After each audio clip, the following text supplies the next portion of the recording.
nhưng trong xưa cừu thà mùi hạt ấy bạn say ọt say bạch cung បាទអរគុណលោកពូតេតងនឹងសំណួរលោកពូសួរថាហេតុអ្វីស្រូវយើងអត់សូវបាយគុំបាទខ្ញុំសូមឆ្លើយមូលហេតុគឺមានច្រើនបាទហើយមូលហេតុសំខាន់ដែលយើងគិតថាស្រូវអត់សូវបាយគុំទី1គឺកត្តាពូជតេតងនឹងពូជបើសិនជាយើងអត់ជ្រើសរើសយកពូជសុទ្ធល្អគឺតេតងនឹងការបាយគុំការលូតលាស់គឺវាអត់សូវបានល្អទេអញ្ចឹង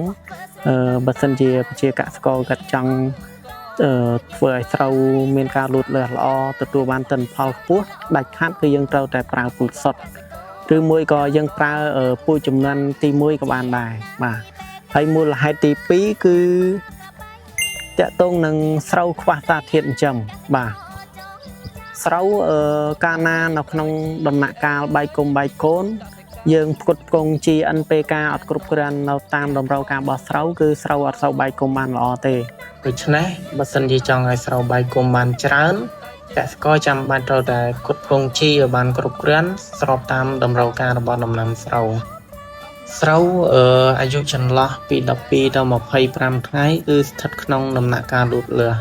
ហើយយើងណែនាំឲ្យកសិករប្រើប្រាស់ជីសញ្ញាក្បាល3ស្រូវមួយដែលមានលេខ25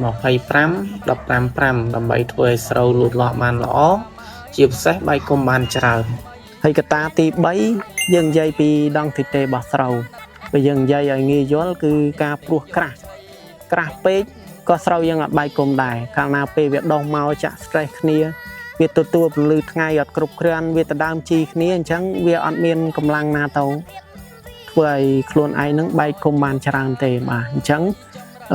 ជាដំណោះស្រាយយើងត្រូវព្រោះស្រូវនឹងធ្វើយ៉ាងណាកុំឲ្យក្រាស់ពេកបាទអរគុណពូហើយពូយល់យ៉ាងណាដែរក្រោយពីខ្ញុំបានរៀបរាប់ឲ្យពូទឿនណាពូជន់វារៀបរាប់លោកគ្រូបានប្រាប់បញ្ញាបញ្យលវិជាកសិករហ្នឹងឃើញថាខ្ញុំធ្វើតាមទៅវាបានល្អ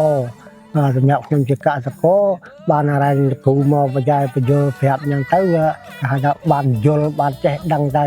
នឹងប្រាប់ផ្សព្វផ្សាយទៅប្រជាកសិករផ្សេងទៀតឲ្យទៅធ្វើសម្រាប់តាមនេះខ្ញុំអញ្ចឹងបាទអរគុណពូបាទជម្រាបលា